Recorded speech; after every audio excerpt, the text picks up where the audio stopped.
নমস্কার, আমি ফার্মাসিস্ট অরিজিৎ পাঁজা।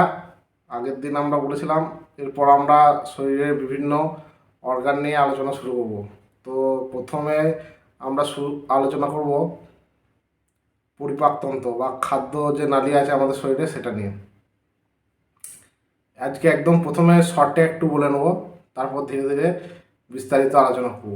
পরিপাক নালী মূলত ঠোঁট থেকে শুরু হয়, তারপর মুখগহ্বর মানে মুখের ভেতর আর কি, গ্রাসনালী গলার মধ্যে দিয়ে যেটা গেছে, তারপরে সেটা থেকে পাকস্থলী, পাকস্থলীর পর ক্ষুদ্রান্ত বৃহদন্ত হয়ে মলাশয় এবং মলাশয়ের পর পায়ুছিদ্র পর্যন্ত বিস্তৃত।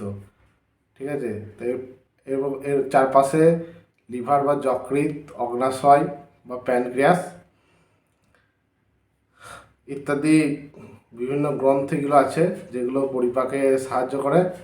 ধীরে ধীরে আমরা এগুলো নিয়ে ডিটেলসে আলোচনা করব। নমস্কার।